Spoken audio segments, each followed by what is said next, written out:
Então, bom dia, pessoal. Hoje, mais uma vez, nós vamos apresentar um trabalho alusivo ao 20 de novembro, quando nós comemoramos essa homenagem, né, a Zumbi dos Palmares, que foi assassinado em 20 de novembro de 1695. Então, nós temos 329 anos do assassinato de Zumbi. E o nosso grupo, criado aqui no âmbito da Frente Paulista em Defesa do Serviço Público, o, o grupo Consciência Negra, elaborou uma pesquisa para este ano e nós vamos apresentar o resultado para vocês. O nosso objetivo com essa pesquisa foi saber, foi ter uma percepção de como as associações, os sindicatos que integram aqui à frente, como é que percebem esse tema, enfrentam esse tema. E nós também, né? Nós pessoas, nós funcionalismo. Então, nós queremos agradecer ao espaço, às 42 pessoas que participaram. Queremos agradecer a nossa dedicada, a jornalista Raquel Munhoz, que nos apoiou com a parte técnica, com a paciência. E nós vamos fazer assim, 5 minutos na apresentação, que já está sendo feita por Rosângela dos Santos. Depois, a Sueli Aparecida Pinto Toledo, que é da POSP, ela vai falar, vai expor as perguntas 1 e 2.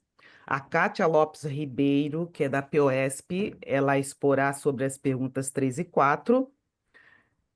Faltou dizer que eu sou do Sintrajus e vou falar sobre a pergunta 5.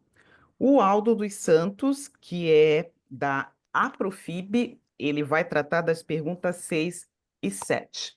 E nós temos aqui também que citar os nomes de Celso Eduardo Lins Oliveira, que é da ADUSP, e da Michele Schultz Ramos, que também é da ADUSP. Eles fazem parte do nosso grupo e estão ausentes devido a trabalho. Nós vamos citar um trecho do que foi escrito por Djamila Ribeiro, no Pequeno Manual Antirracista, no capítulo Informe-se sobre o racismo. Devemos aprender com a história do feminismo negro, que nos ensina a importância de nomear as opressões, já que não podemos combater o que não tem nome. Dessa forma, reconhecer o racismo é a melhor forma de combatê-lo. Não tenha medo das palavras branco, negro, racismo, racista. Dizer que determinada atitude foi racista é apenas uma forma de caracterizá-la e definir seu sentido e suas implicações.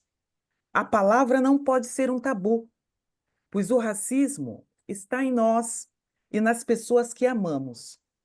Mais grave é não reconhecer e não combater a opressão. Então, vamos aos nossos articulistas, lembrando que são 3 minutos, tá bom? Eu consegui chegar aqui aos 4 e alguma coisinha. Passo a palavra agora para a Sueli Aparecida Pinto Toledo. Tá bom, vou tentar, gente. Bom dia para todos. Então, eu vou ler as perguntas, né? E depois vou comentar as respostas, ok? Primeira pergunta do nosso questionário: o que o sindicato ao qual você pertence fez para explicitar as leis 10.639 de 2003 e 11.645 de 2008? Ai, um instantinho só, Sueli, Oi. que eu preciso acrescentar o seguinte, a participação da Raquel com os gráficos, Ah, verdade. a participação dela aqui, porque Oi. senão ficaremos sem os Ô, nossos... Rosângela, Você quer que eu Rosângela, Diga. coloque os gráficos na tela? Você Isso, quer que por eu coloque? favor.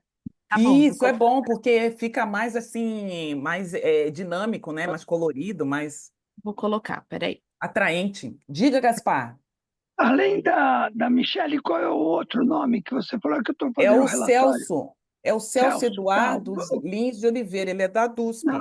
só E Celso, obrigado. vamos, tá? E lembrando que esse ano é o primeiro ano em que o 20 de novembro é um feriado a nível nacional, certo?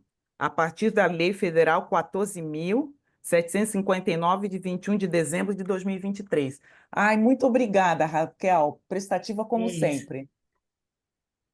Vamos lá, Sueli. Então, vamos lá. Olha, então aqui, as respostas, né? Cursos presenciais, então, 14%. Cursos online, 11%. Panfletos, 9%. Nenhuma das respostas anteriores, né? 66%. Eu acredito que isso se deve também, talvez as pessoas tenham pensado, ficou restrita à educação. Porém, como a gente comentou né, no nosso grupo, a educação é a base, não é? Então, eu vou só falar rapidinho um pouquinho de cada lei para a gente passar para a segunda pergunta.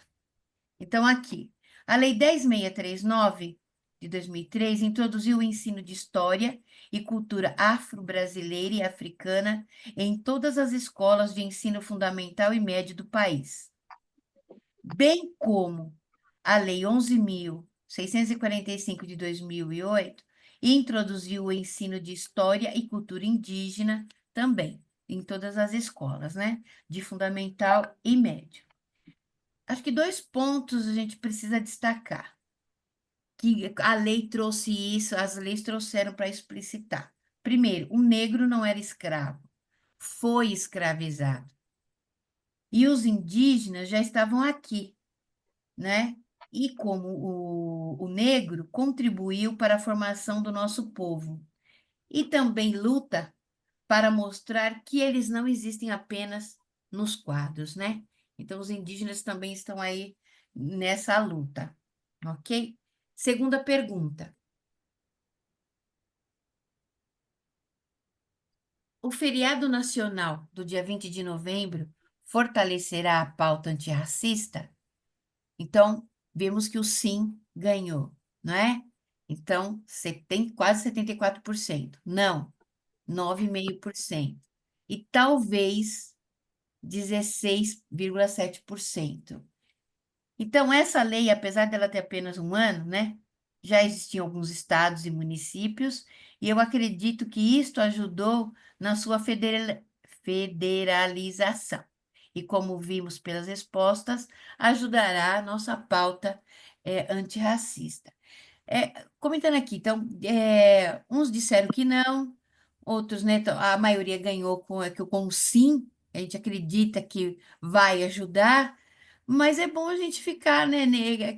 A gente acredita, né, que vai realmente ajudar, mas é bom sempre ficar de olho e continuar na luta, né? Não só deixar também para o dia 20. Ok, gente? Espero ter contribuído. Vamos lá. Ok. Obrigada, Sueli. Agora é a Kátia. Por favor, Kátia. Bom dia a todos. Bom dia.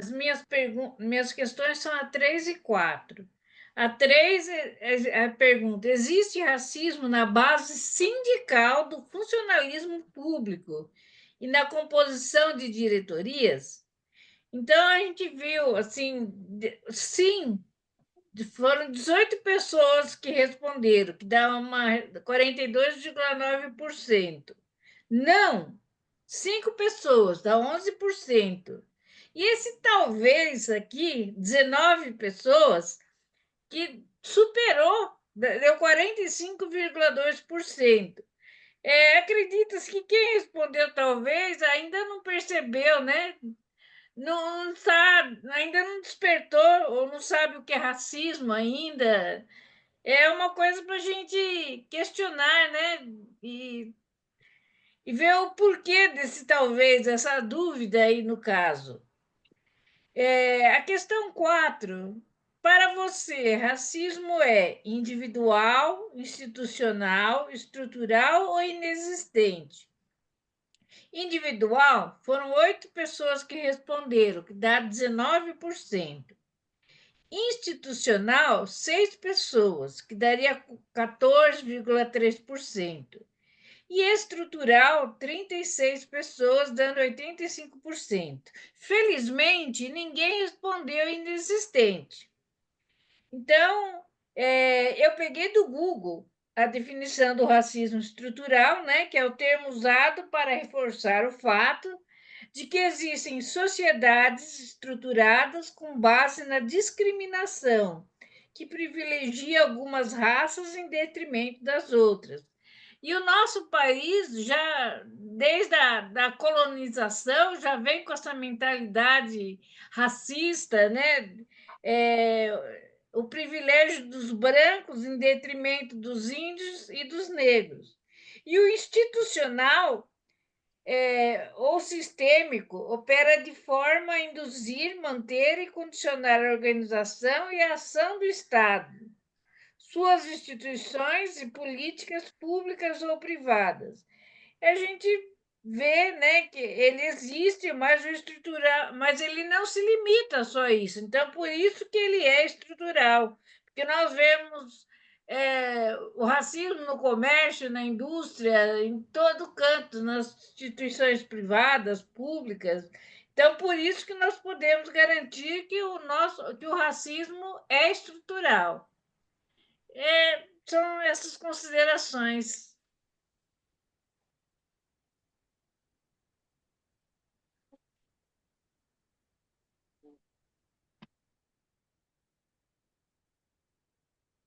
Você está sem som, Rosângela. Obrigada, Gose. Obrigada, Kátia. Então, nós vamos agora para a pergunta 5. Os sindicatos debatem o racismo com qual periodicidade? Dentro das 42 respostas, a maioria, 59,5%, respondeu às vezes. 19% sempre. 16,7% não debate. E tem aquela parte vermelhinha que é relativa a só em novembro, que deve dar por volta de uns 4,8%. Então, nós percebemos que nós avançamos bastante com educação, abordagem sem receio, como foi dito aqui na a nossa leitura inicial, sem ter receio de falar a palavra racismo, sem usar os termos brancos, negros, pretos, indígenas. Nós conseguimos amadurecer, mas há ainda um enorme caminho. Os 16,7%. Onde não há debate. E nós estamos aqui num grupo, que é o da Frente Paulista, um grupo virtual, com 193 membros. E vejam bem, 42 pessoas participaram. Esses membros também estão espalhados, estão pulverizados em outros grupos, para onde nós enviamos as chamadas. Então, nós precisamos amadurecer mais, ampliar o nosso grupo, e isso vai ser colocado pelo Aldo também. Mas já demos um grande avanço, porque antes era só em novembro, tá bom? Então, agora nós vamos passar para o Aldo dos Santos, que ele vai falar das 6 e 7. Aldo, por favor. Fala. Bom dia a todos e todas. Na pergunta 6, você considera importante participar de algum movimento antirracista? Me surpreendeu as respostas, porque 78,6% disseram que sim e pensarei a respeito, 19%, e teve uma pessoa apenas que respondeu não. Então, claro que aqui nós temos um grupo, a sua grande maioria são militantes, há interesse em participar. Em relação a isso, nós conversamos no grupo no momento oportuno, novamente tentar consultar as pessoas sobre a realização de algum tipo de organismo, como plenária, como seminário ou encontro presencial ou virtual, e depois essa comissão vai encaminhar. E consultar também se seria pertinente presencial ou virtual, porque nós achamos que o interesse é muito importante e, apesar de poucas respostas nesse grupo grande, que talvez o interesse já não demonstrou muito, não foi demonstrado, mas, de qualquer forma, a resposta tem muita gente querendo participar, sim, né? Acho importante participar de algum movimento antirracista, e certamente alguns já participam. Em relação à pergunta 7, eu considero a pergunta, digamos assim, abrangente, porque são respostas livres. Cada um respondeu de acordo com sua consciência, com sua leitura e com sua perspectiva. Então, nós vamos ter várias respostas que as pessoas apresentaram, desde a realização intensa de debates. Outra pessoa diz que será difícil acabar com o racismo, pois ele está enraizado. Também falaram de que é importante fazer esse debate na faculdade. Não sei se vocês observaram que as leis que foram apresentadas aqui, elas estão direcionadas ao ensino básico e ao ensino médio, ensino fundamental e médio. E, estranhamente, não está sobre o conjunto do ensino, inclusive nas universidades. E acho que algum deputado poderia fazer essa emenda, de que, de fato, se também fizesse esse debate, essa temática nas faculdades. Está dizendo aqui também outras, a formação, a conscientização a partir do berço, considerando que ninguém nasce racismo, nós aprendemos sobre o racismo, né? Duas crianças brincam tranquilamente, sem nenhum problema de destaque entre elas, portanto, é um problema que se aprende, então nós podemos ensinar também a não ter o racismo, né? Então é possível fazer isso. Mas também tem uma resposta que me intrigou um pouco, deixando de fazer tanto mimimi sobre o assunto. Eu achei uma resposta sincera, como todas aqui, mas nós não estamos falando de mimimi. Se você considerar que a cada 23 minutos um preto pobre periférico é assassinado, nós estamos falando de uma guerra civil. Nós não estamos falando de mimimi, não estamos brincando de perder o tempo ou de usar esse tempo aqui na frente ou em outros movimentos. Não estamos brincando com isso. Isso é muito sério. A cada 23 minutos, durante a nossa fala aqui, no mínimo três garotos ou garotas pobres, pretos e periféricos serão assassinados. E, para concluir, de cada 10 mortes por arma de fogo, 8 são pretos. Então, nós não estamos falando de mimimi, ou estamos falando de coisas secundárias.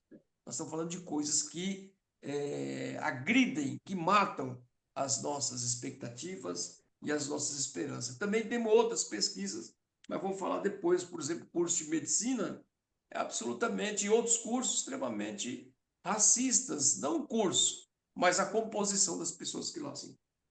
É isso por enquanto.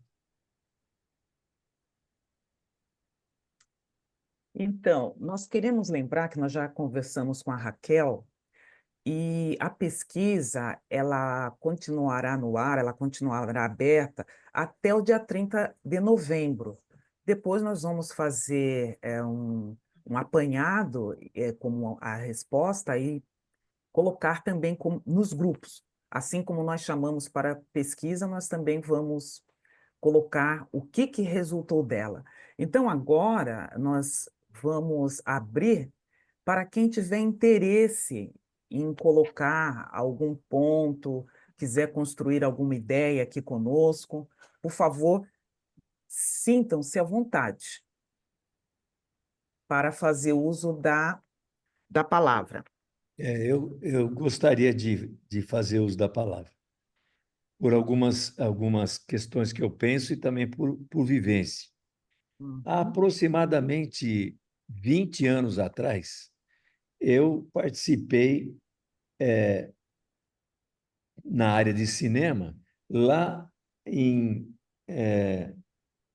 deixa eu achar aqui, em Ouro Preto.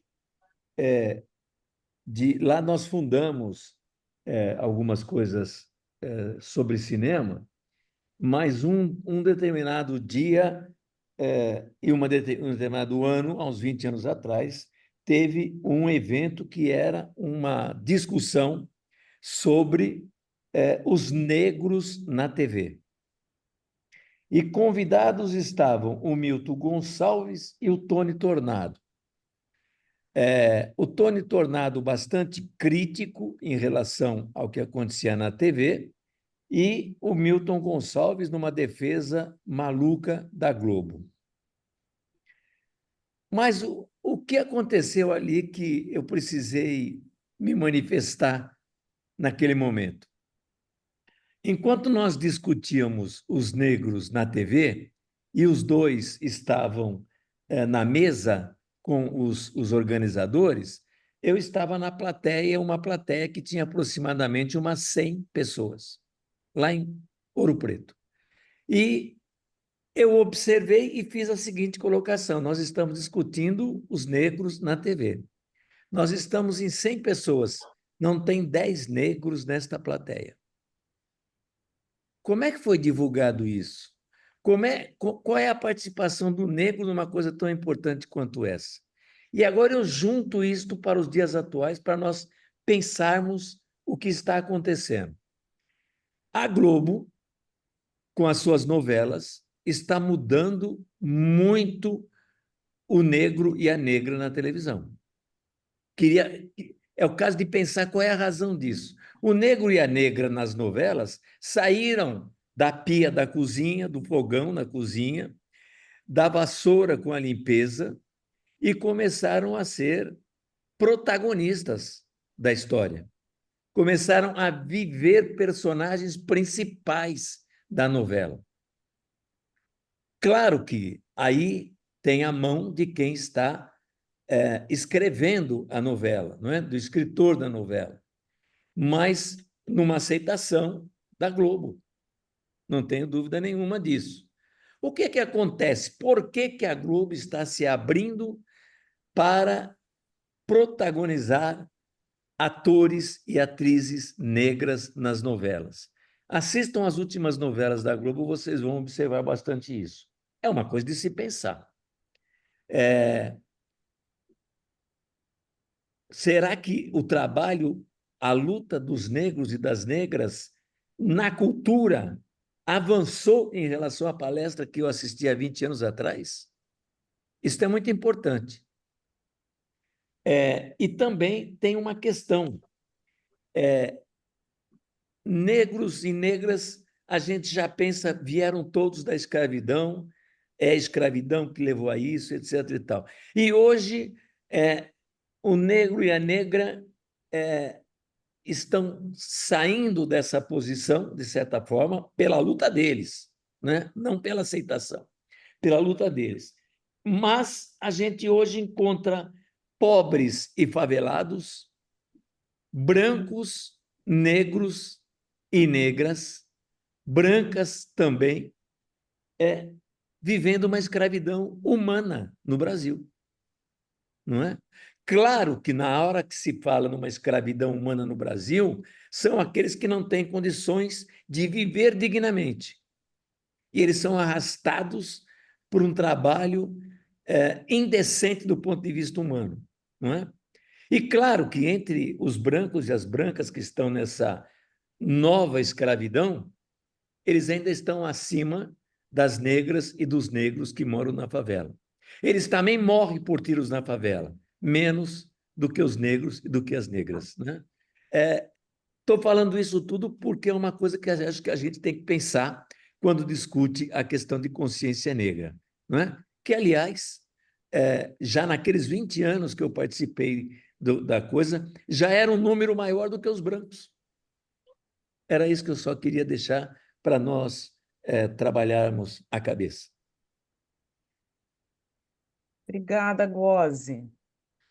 Muito bem-vinda à sua manifestação. A gente percebe que com políticas públicas, que com ações afirmativas, com sistema de cotas, houve uma mudança no cenário, principalmente educacional. E é daí que vem tudo. A base de tudo é educação. Acesso à educação, acesso à moradia digna, acesso à saúde digna, acesso a tudo o que diz respeito ao ser humano. Até o combate que nós temos que fazer contra a corrupção é muito importante para que o racismo seja erradicado, porque muito dinheiro que podia estar sendo aplicado na educação, em todas essas áreas que são necessárias para combater a vulnerabilidade humana, são desperdiçadas com corrupção. Muito bem-vinda a sua fala.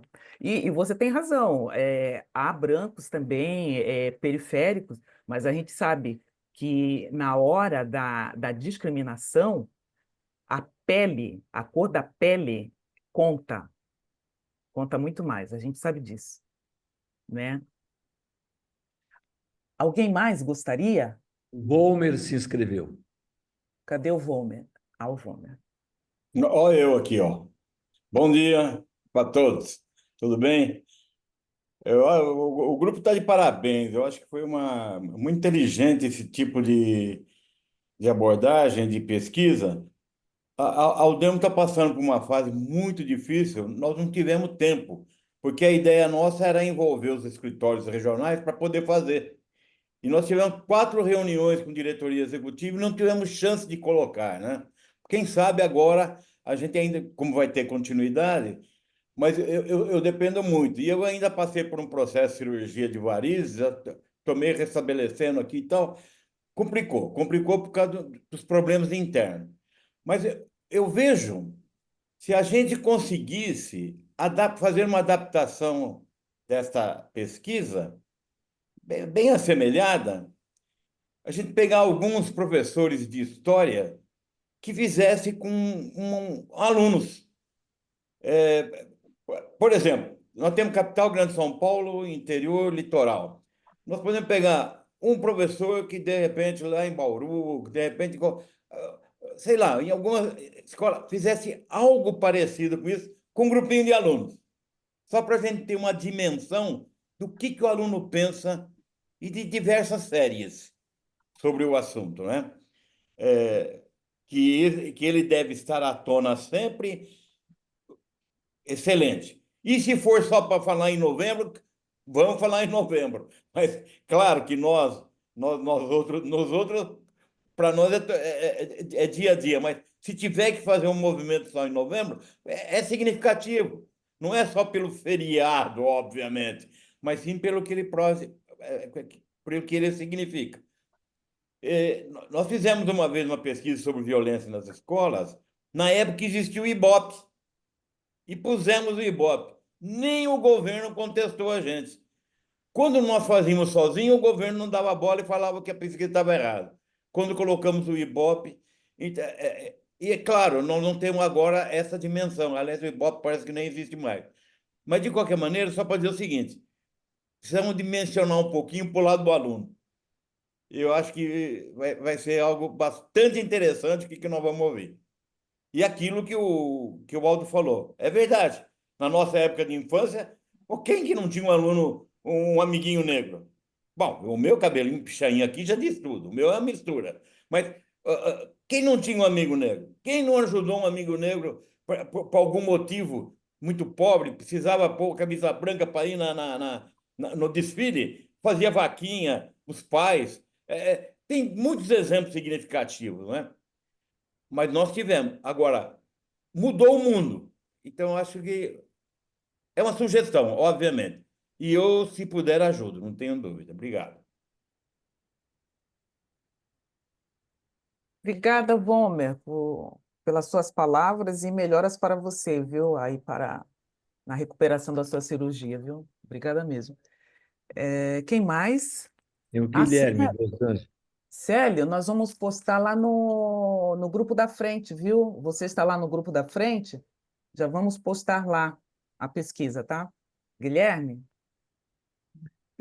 Eu estou ouvindo, Rosângela, mas vou dar uma saída da imagem por alguns segundos. Mas pode continuar, estou ouvindo. Guilherme. Oi, bom dia. Primeiro, parabenizar o grupo pelo trabalho realizado. Acho que está se tornando uma marca da frente esse grupo, esse coletivo, né, antirracista. Então, quero parabenizar todos que participaram, que pensaram como fazer a atividade desse ano, pensaram na pesquisa, tabularam, enfim, pessoal que trabalhou essa questão. Eu tenho, assim, eu acho importante, quando a gente trabalha a questão antirracista, ou antimachista, ou anti-homofóbica, ou contra a questão homofóbica, que são todas questões de opressão, né? É opressão do homem pelo homem, né? Entendendo-se bem que o homem aqui é uma característica genérica, não simplesmente uma questão de gênero. E acho que para essa luta ser vitoriosa, né, para a gente superar essa situação, se a gente não aliar com a questão econômica, nós não avançamos, né? Nós vamos encontrar, se nós simplesmente colocarmos essa questão antirracista, nós vamos ter também negros, indígenas, asiáticos, racistas, assim como brancos racistas, europeus racistas, né? Porque a questão é assim, tem a cor da pele? Lógico que tem a cor da pele, mas tem a questão da opressão econômica, da opressão cultural. Então ou as pessoas são iguais, ou a gente acredita que as pessoas são iguais, essa forma de pensar, né, estritamente capitalista se arrasta. É a mesma coisa em questão a gênero, né? Quantas mulheres machistas existem, né? Afinal, numa sociedade machista, via de regra, são as mulheres que educam as crianças e as crianças se tornam machistas quando adultos ou racistas quando adultas, né? Então, assim, a questão é quando que as mulheres farão um discurso anti-opressão, né? E a mesma coisa em relação à questão homofóbica, né? Eu conheço pessoas que são que vão numa parada gay, mas são fascistas, que são homofóbicas. É uma coisa maluca, mas existe, né? Porque a coisa, eu entendo que a luta identitária é extremamente importante, mas ela não resolve por si só, né? Ela não vai resolver, ela não resolveria os problemas que nós temos de estruturais se nós não tivermos a questão econômica sendo pautada junto. Então, assim, entender o porquê que a população negra foi escravizada é uma questão de economia, né? É uma questão de economia. Então, assim, tem que ser quebrado esse parâmetro. Por que a mulher ela é discriminada? Também é uma questão econômica, né? Assim como o discurso homofóbico, também, no fundo, é uma questão econômica. Então, eu entendo que é extremamente importante estar discutindo todos esses aspectos, né? Acho que é uma luta diária que nós temos para enfrentar todos essas questões racistas, homofóbicas, machistas que nos cercam, que nos acompanham a vida inteira, me acompanham há 63 anos. Então, a gente tem que fazer um esforço muito grande para tentar escapar disso. Muitas vezes a gente cai em armadilha e repete, então a gente tem que ficar sempre atento a isso, né? Mas eu entendo fundamentalmente que se nós não aliarmos com o discurso econômico, nós vamos continuar com uma forma ou de racismo, ou de machismo, ou de homofobia, né? Mais escancarado, menos escancarado, mas a gente não consegue ainda libertar as pessoas. A gente não consegue ainda superar isso, né? Então, acho que a questão da exploração do homem pelo homem, né, da espécie humana por um membro da espécie humana por outro membro da espécie humana, ela tem que ser discutida junto com todos esses temas.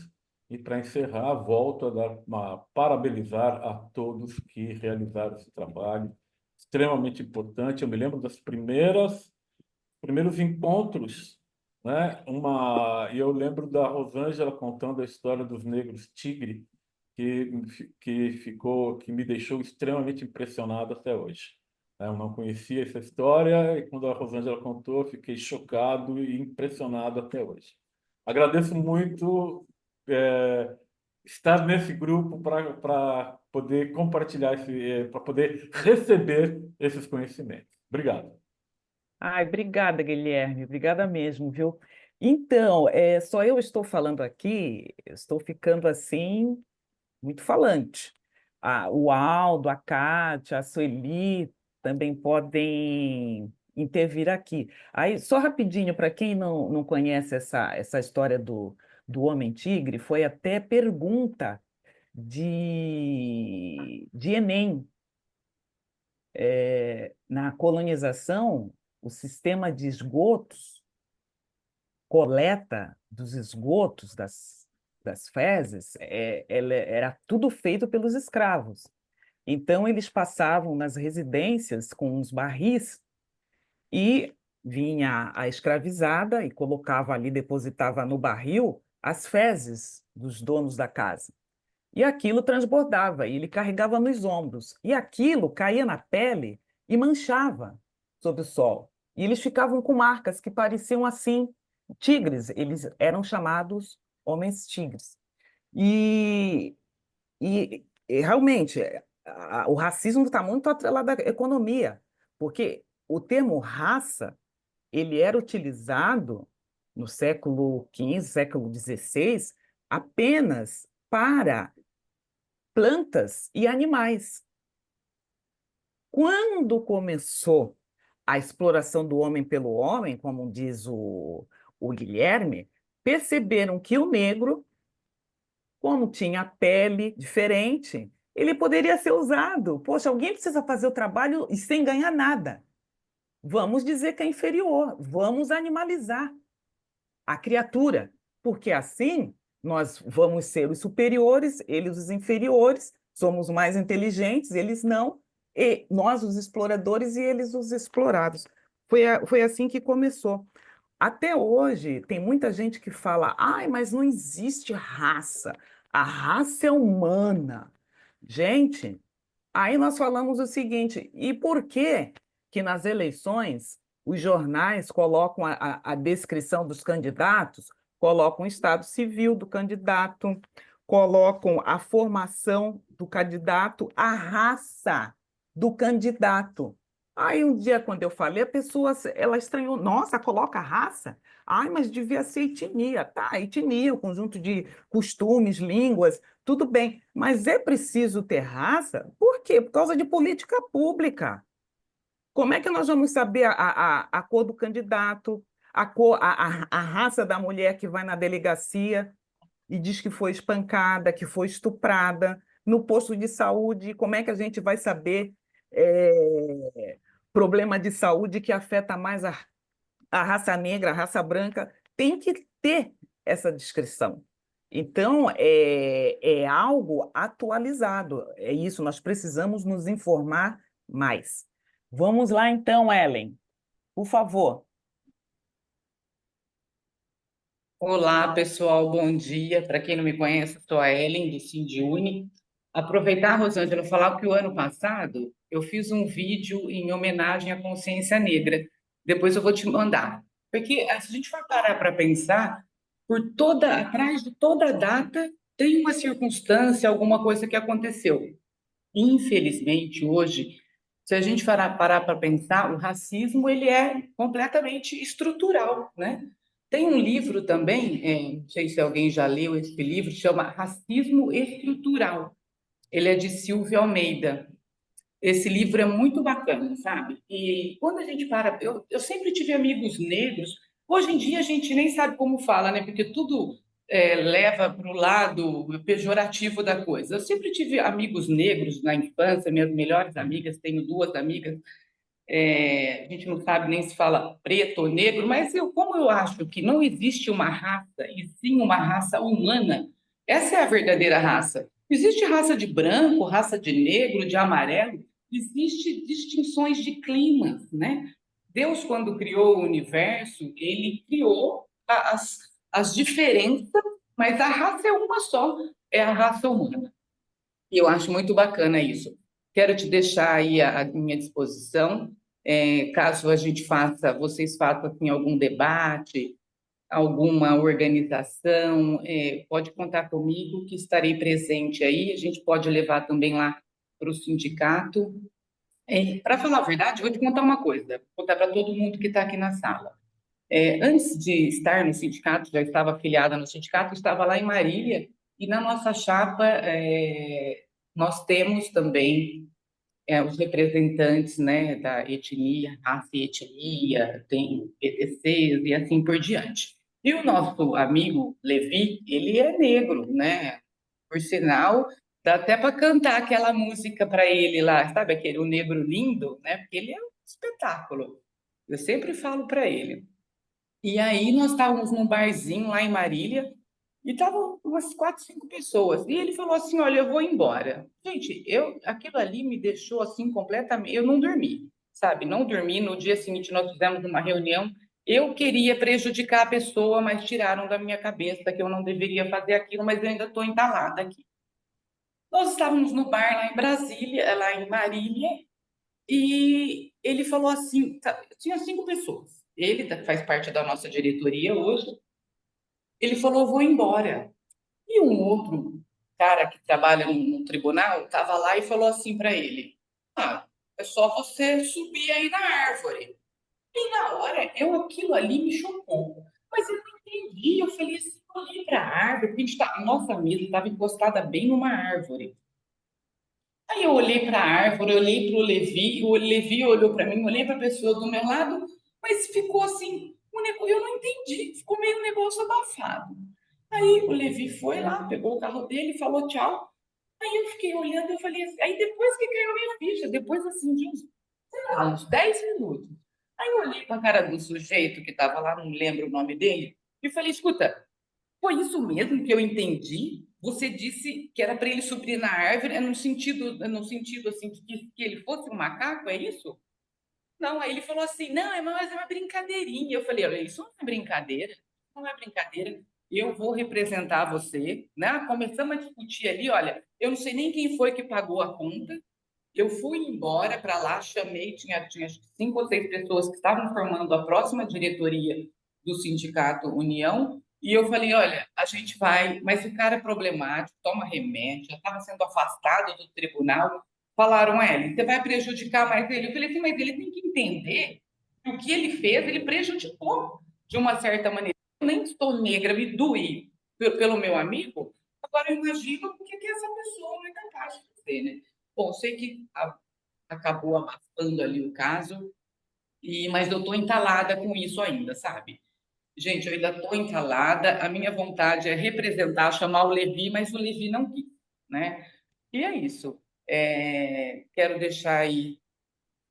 me deixar aí o sindicato, né, para a gente fazer atos públicos, políticas públicas, aquilo que for necessário, porque a gente tem realmente que combater o racismo. Não existe diferença entre nós, somos todos irmãos, somos todos filhos do mesmo Pai Celestial. E é isso, minha querida. E a todos que quiserem contar comigo, depois eu vou te mandar o vídeo que eu fiz, acho que o ano passado, para você. Perfeito. Obrigada, Ellen. Lembrando o seguinte, gente, há um livro muito interessante, importante, do Adilson Moreira, intitulado Racismo Recreativo. Deem uma lida. Existem vários casos lá, é um livro sensacional.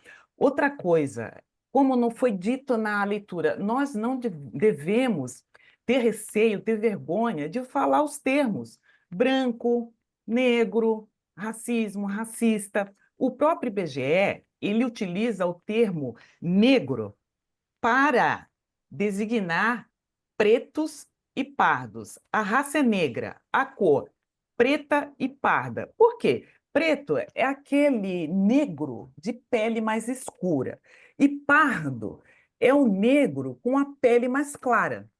Existem gradações de cor, existe até um racismo específico chamado colorismo. As pessoas negras com as peles mais escuras, elas sofrem mais racismo do que aquelas que têm as peles mais claras.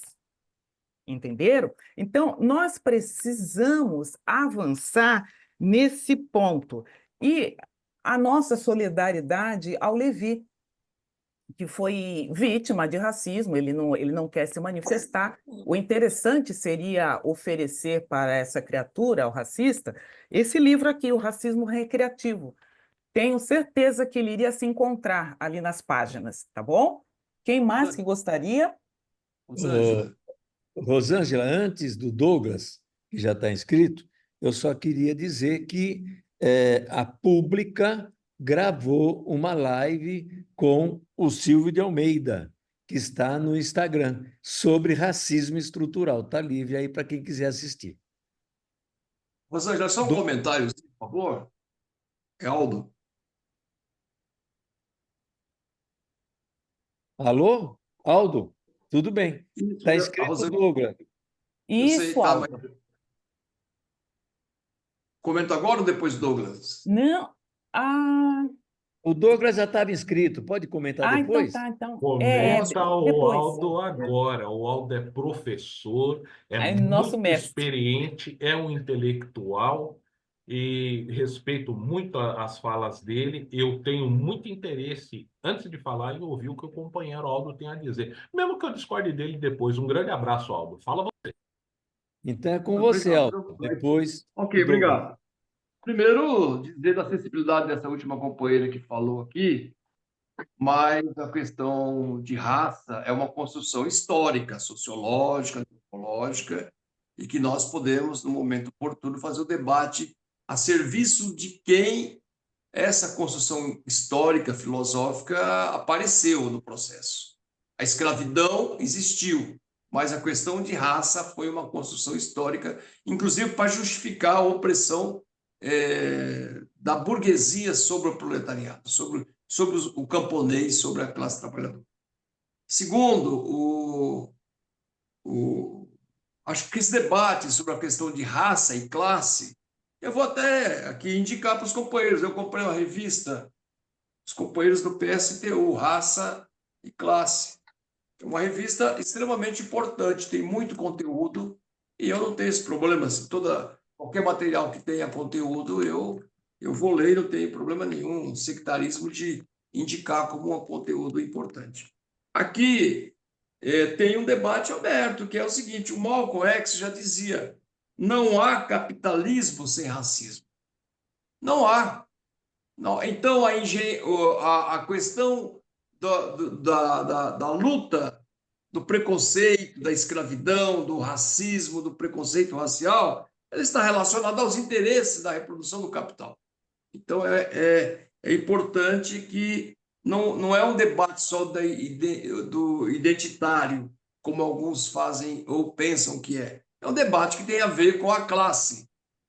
Mas também já tem uma vertente dizendo, olha, mas agora é só votando preto na preta, mulher na mulher, o LGBT no LGBT. Então, não se trata disso. Eu sou daqueles que acho que não é incompatível a luta identitária com a luta de classe. Muito pelo contrário, são complementares, porque a dor da mulher que é vítima do feminicídio ou que é espancada é a mesma dor da nossa classe. A dor do escravizado ou da vítima do racismo também é a dor da nossa classe. E assim sucessivamente. E por último, Vômer, eu achei interessante sua observação. Nós da POESP, que depois, inclusive, estimulou fazermos esse debate aqui também, essa pesquisa aqui em São Bernardo, nós fizemos uma pesquisa da POESP. E nós levantamos essa questão. Existe racismo nas escolas entre estudantes? De 99 respostas, 91,9 responderam que existe sim brincadeiras de racismo, comportamentos de racismo. E aí eu fico indagando, cadê nós professores, para trabalhar isso em sala de aula? Eu divulguei essa pesquisa da POESP no sábado, na atividade que teve na POESP São Bernardo do Campo. Ela vai também ser encerrada no último dia de dezembro, e depois vamos disponibilizar para todo mundo ver que nós temos uma pesquisa diretamente relacionada à questão da educação. É isso, obrigado pela atenção. Obrigada, Áudio. Douglas. Perfeito. Douglas. Muito obrigado. Eu quero agradecer demais a todos aqui, um debate de alto nível, a gente aprende muito. Estou gostando muito de todas as falas. Está sendo muito bom. Vou colocar só rapidamente 5 pontos aqui. É para eu esperar, não? Eu já mutei, já mutei. Só vazou, né? Que é papo aberto. Eu peço até desculpas para o pessoal, é que eu estou fritando peixe, olhando o gato, trabalhando ao mesmo tempo, participando da reunião, porque a gente tem produção e é cobrado por isso, tem metas, né? Mas eu estou... Não é desprezo, não. Eu estou prestando atenção no que se fala. Eu quero mandar um abraço especial para o amigo Guilherme, da Caspesp, porque, assim, o cara ser professor é outra pegada, né? Eu não sou profissional da educação, não sou professor, mas, assim, as colocações perfeitas. Eu gostei demais de todas as falas, mas, assim, quando o Guilherme fez a intervenção dele, foi num ponto que é fundamental e a gente discute isso hoje aqui no Cine Receita em São Paulo, da questão econômica e da importância que isso tem nessas discriminações todas. Gostei demais da sua fala, Guilherme, não sei se ele ainda está na reunião ouvindo, mas assim, fenomenal. Professor é outra pegada, né? Alguém que ousou debater e questionar essa diferença do ser humano e a exploração do homem pelo homem, pagou caro, pagou com a própria vida, né? Um rapaz pobre que nasceu lá no Oriente, de uma família pobre, era filho de um carpinteiro. O nome desse moço, muito simples, muito humilde, era Jesus Cristo, né? Que inclusive ensinou isso e pagou um preço muito caro. Por isso daí de questionar império, questionar a opressão, que tinha interesses econômicos, a gente sabe disso, enfim. Eu com muito respeito aqui, eu quero também colocar uma posição, um olhar um pouco diferente, que outros antecessores que falaram já abordaram esse assunto, e por isso que é bom primeiro ouvir para depois falar. Na minha opinião, eu penso assim, que nessa questão de raça, porque, de fato, olhando do ponto de vista científico, nós somos o nosso DNA. É isso. E não importa de onde esse DNA veio, se da África, se da Ásia, se da Europa, né? Eu, por exemplo, eu sou um perfeito vira-lata, porque no meu DNA eu tenho uma bisavó japonesa, que veio no navio da imigração em 1908. No lado da mãe eu tenho uma bisavó holandesa, falava mal português, loira, de olho azul, que casou com um bisavô, e esse eu conheci, que foi neto de africano escravo, que lutou na Segunda Guerra, foi como sargento, eu conheci esse meu bisavô. Então, eu sou um cara que, não, assim, cientificamente falando, se eu fosse racista, eu estaria confessando uma tremenda burrice, porque eu tenho DNA asiático, eu tenho DNA europeu, eu tenho DNA africano. Então, pela minha pele mais escura, eu não chego a ser negro, porque eu tenho bastante mistura, seria o pardo. E eu agradeço muito a Rosângela, que eu mando um abraço também, que esclareceu isso daí. E o que eu sou contra é a discriminação. toda e qualquer forma de discriminação. Eu penso que, inclusive, essa classificação que coloca a raça do candidato, a raça é humana, olhando do ponto de vista científico.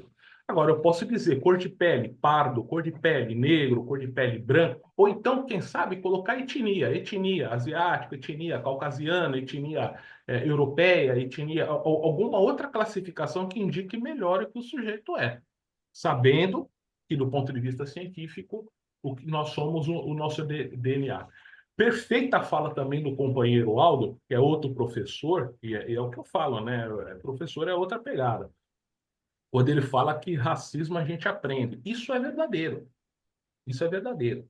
Eu mesmo, na infância, aprendi racismo, a discriminar, inclusive, pessoas que não eram negras, que não tinham a pele escura como a minha. Depois, eu crescendo, desenvolvendo mais a mente, questionando mais, eu vi que isso é errado. Nós não temos que discriminar ninguém, nem pela cor, nem pelo gênero, nem pela condição social, nem por nada. Porque eu sou contra toda e qualquer discriminação. Não é porque a pessoa é preto, ou pardo, ou gay, ou pobre, ou mulher, que é melhor do que o outro, que é bonzinho. Por quê? Preto, branco, pardo, pobre, rico, gay, homem, mulher, fazem coisas ruins, fazem coisas más e fazem coisas boas também. Cada ser humano tem que ser tratado com igualdade. E voltando lá na escola grega peripatética, né, você trata de maneira desigual os desiguais à medida que entre si desigual, buscando a igualdade. Eu acredito muito nisso daí.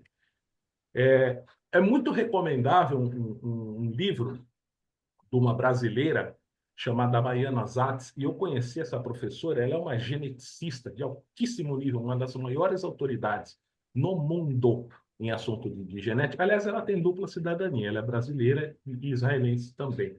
Que ela escreveu um livro muito bom chamado Genética, Escolha que Nossos Avós Não Faziam. E aí, lendo esse livro, conversando mais com pessoas, tal, e aí eu entendi e desconstruí aquele conceito de que realmente raça, para mim, não é cor de pele. Nós somos o que é o nosso DNA. E aí tem outras digamos assim, outras deduções, outros pensamentos que a gente constrói. Diz que nem o nosso DNA, que a gente acha que é tão nosso, que é tão assim, a gente vê que não é, porque a gente vive passando por esse mundo, espalhando o nosso DNA em qualquer lugar.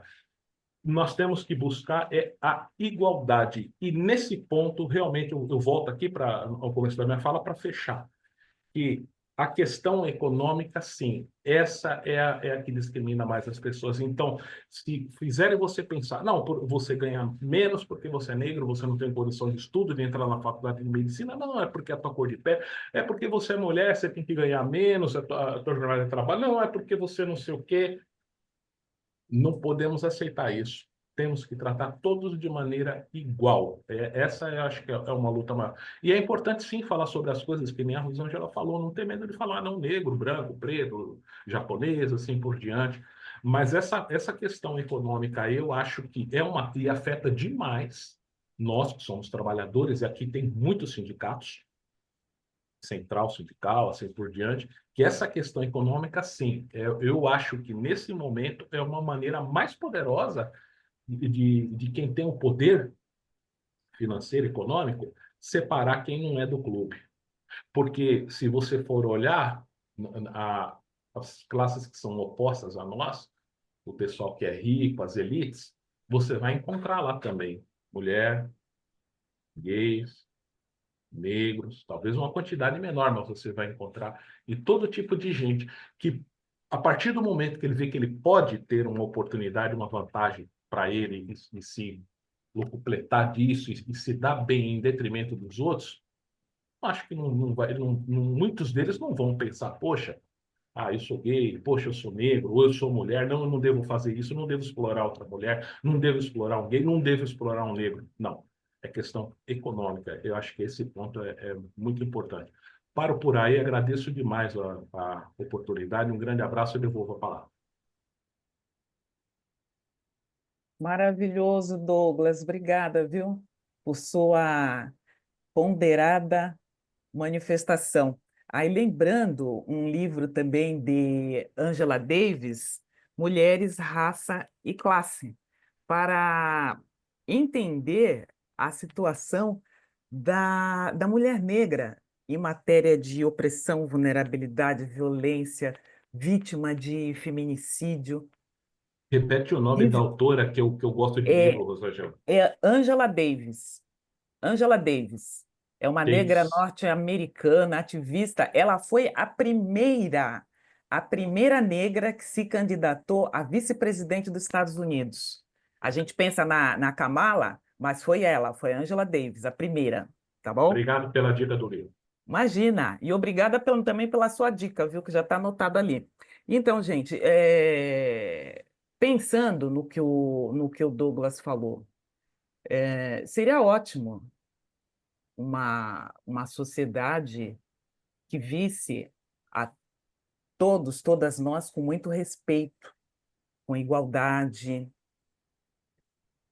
de direitos, mas a gente sabe que não é assim, porque no nosso país, em que houve tanta miscigenação, nós temos vários exemplos já citados. A pessoa, ela não vai ser discriminada porque ela tem ascendência espanhola, porque ela tem ascendência norueguesa, ela vai ser discriminada porque ela tem uma ascendência negra. Apesar da mistura de todas essas origens, o que vai pesar é a origem negra. Então, nós não podemos nos iludir a respeito. Alguém mais gostaria de se manifestar? Talvez até para o encerramento, Sim, Rosângela, já que o Douglas falou em Cristo e falou em DNA, DNA. DNA, não é? Vindo de onde veio, com certeza, o DNA dele não era de um loiro de olhos azuis. É isso. Devia ser até meio negão, viu? Narigudo, orelhona, feio, magro. Isso Não é mesmo. nada disso dessa imagem bonita do Renascimento. Loiro de olho azul, para andar descalço num pé daquele, que nada. Tinha pezão grosso igual da minha avó que arrancava café na lavoura aqui em Minas Gerais. Acho que tem a Kátia querendo falar também. Cadê a Kátia? Estou aqui. Kátia? Oi, Kátia, vai lá, minha querida. Não, então, eu só queria acrescentar, porque a Bell Hooks, no livro Ensinando a Transgredir, ela também faz essas colocações, né? Inclusive, ela faz também, ela se refere a Davis Kátia, e... Kátia, por favor, eu não sei se para os demais, mas para mim picotou a sua fala no início. Eu não entendi. Não, eu disse que para acrescentar as suas colocações, eu gostaria de falar da Bell Hooks no livro Ensinando a Transgredir. Ela faz ótimas colocações também a esse respeito. Ela também menciona, né, os racistas negros, né, as mulheres machistas. Então, ela faz assim excelentes colocações nesse sentido do preconceito, o que fala também de economia. Eu não acabei de ler o livro ainda, mas estou adorando e indico a todos, ensinando a transgredir, da Bell Hooks. Só isso. Nossa, obrigada. Obrigada, Kátia. Ensinando a transgredir. Nossa, quantos livros. Alguém mais gostaria de se manifestar?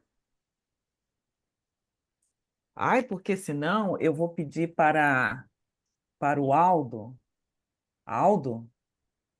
fazer a nossa despedida, Aldo, por gentileza. Imagina. Obrigada.